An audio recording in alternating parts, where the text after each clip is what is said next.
BVM खबर 24 के सभी दर्शकों का बहुत बहुत स्वागत है। दर्शकों, इस वक्त हम जीवा संस्थान में बैठे हुए हैं जो कि 21B है सर, फरीदाबाद के सेक्टर 21B स्थित है।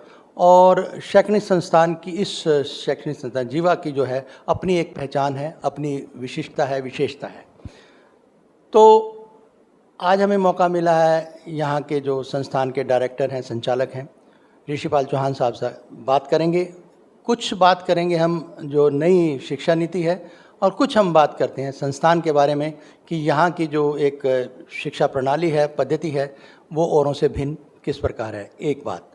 और दूसरा, हम ये भी जानना चाहेंगे कि जो शिक्षक और जो स्टूडेंट्स हैं, जो यानी विद्यार्थी हैं, इनके संबंध में आपसी जो संबंध है कैसे होने चाहिए।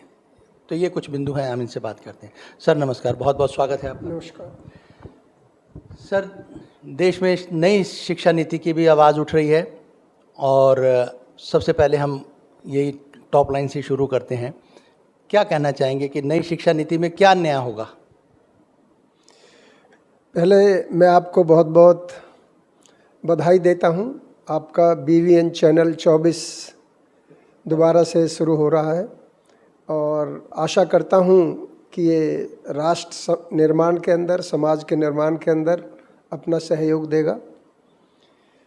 नई शिक्षा नीति का उद्देश्य है सबसे पहले कि जो छोटे बच्चे होते हैं, जिनको हम नर्सरी में और पहली से दूसरी क्लास तक एक सेक्शन बनाया है कि इन बच्चों को पूरी फ्रीडम दी जाए, इन पर एग्ज़ाम का बोझ न डाला जाए और उनके विचारों को डेवलप होने दिया जाए और वो विचार मातृभाषा में डेवलप होने चाहिए।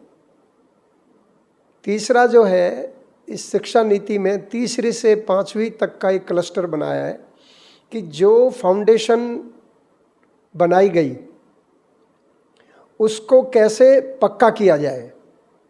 और 6ठी से 8वीं के अंदर काफ़ी तरह की ट्रेड, बच्चा इलेक्ट्रीशियन है, पॉटरी है, प्लम्बिंग है, अलग अलग तरह के कार्य करे और उस बच्चे की दक्षता निपुणता को पहचाना जाए कि भगवान ने इसमें किस प्रकार की दक्षता निपुणता दी है।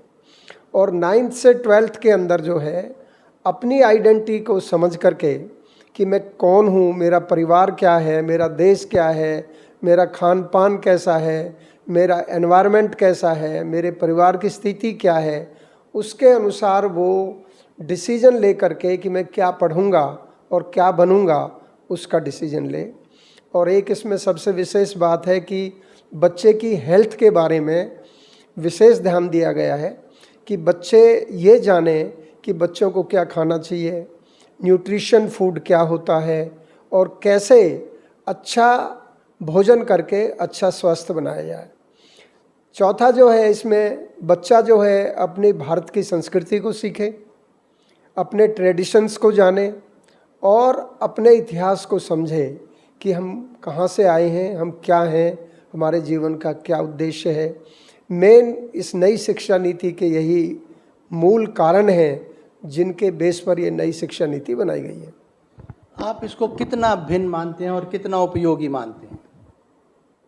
देखिए, उपयोगी ये शिक्षा नीति बहुत है, लेकिन उसका प्रॉपर यूटिलाइजेशन और एग्जीक्यूशन हो तो। जैसे मैं आपको उदाहरण देता हूँ कि सड़क के नियम उपयोगी हैं, सब मानते हैं, लेकिन हम अपने बच्चों को सड़क के नियम पढ़ाते भी हैं, लेकिन वही बच्चे और वही बड़े सड़क के नियमों पर चलते नहीं हैं। तो कोई भी चीज़ पढ़ना इतना आवश्यक नहीं है जितना कि सीखना। तो पढ़ने के बाद उसको गुणना अति आवश्यक है। तो जीवा पब्लिक स्कूल के अंदर बच्चे पढ़ने नहीं आते हैं, सीखने आते हैं, और टीचर्स जो हैं पढ़ाने नहीं आती हैं, सिखाने आती हैं। तो यही एक विशेष बात है कि अगर टीचर्स या स्कूल मैनेजमेंट या सरकार इस नई पॉलिसी को इस उद्देश्य से लागू करे कि वो बच्चों का लाइफस्टाइल बन जाए, वो बच्चे अपने जीवन के अंदर उस लाइफस्टाइल को अपना करके समाज में खड़े हों, अच्छे और बुरे की पहचान करें और एक नई दिशा राष्ट्र को दें, ये इस नई एजुकेशन पॉलिसी की जो मेरा है। अंतिम प्रश्न आपसे है कि एक विद्यार्थी और आपने जैसे जिक्र किया शिक्षक सिखाने आते हैं पढ़ाने नहीं, तो शिक्षकों और विद्यार्थियों के बीच में दबाव मुक्त, मैं भय मुक्त तो नहीं कहता, भय तो नहीं होता पढ़ाई का, लेकिन दबाव होता है, उससे फिर खामाखाई का डर होता है, मारेंगे ये करेंगे, ये दबाव मुक्त जो स्थिति है ये कैसे हम विद्यार्थियों में ला सकते हैं, बच्चों में ला सकते हैं, ताकि वो स्कूल में उनका इंटरेस्ट बने रहे? देखिए, दबाव कब बनता है, जैसे कि बच्चे को एक सिलेबस दे दिया, मान लो कि बोर्ड का 10th का या 12th का ये सिलेबस है, ठीक है ना। अब टीचर जो है, टीचर का मतलब अध्यापक, तो अध्यापक क्या करा रही है, अध्ययन करा रही है। अध्ययन का क्या मतलब है, ये चैप्टर पढ़ो और इस चैप्टर को लिखो और बोलना सिखा रही है। तो अध्यापक 3 चीज़ कराता है, बच्चे को बोलना सिखाता है, बच्चे को पढ़ना सिखाता है, बच्चे को लिखना सिखाता है। लेकिन भारत के अंदर जब उसका टेस्ट होता है, एग्ज़ाम होता है 3 घंटे का, तो वो मेमोरी का टेस्ट होता है कि कौन बच्चा किस इन्फॉर्मेशन को कितनी देर याद रख सकता है। तो जब बच्चे के पास एक सिलेबस है और बच्चे का गोल है कि मुझे नंबर अच्छे लाने हैं, तो उसको उस पढ़ाई को समझने की आवश्यकता नहीं है, तो वो रट्टा लगाता है। और रट्टा लगाता है इसलिए कि उसके नंबर अच्छे आ जाएं। तो मार्च में एग्ज़ाम हो गए तो अप्रैल में वो भूल जाता है। तो दबाव तब होता है जब आप जीवन में वो कार्य करें कि वो आपको कार्य आता ही नहीं और आपको वो एफिशिएंटली करना है और उसमें अच्छे नंबर लाने हैं, तो आपको टेंशन होगी। मान लो आपको पत्रकारिता नहीं आती, आपकी भाषा पर पकड़ नहीं है, आपको इंटरपर्सनल जो एक क्वालिटी है आदमी की, अपने विचारों को व्याख्या करने की, बताने की, समझाने की आप में क्वालिटी नहीं है, और आपसे कहा जाए कि आप प्राइम मिनिस्टर का इंटरव्यू लीजिएगा, तो आपके ऊपर प्रेशर आएगा नहीं आएगा।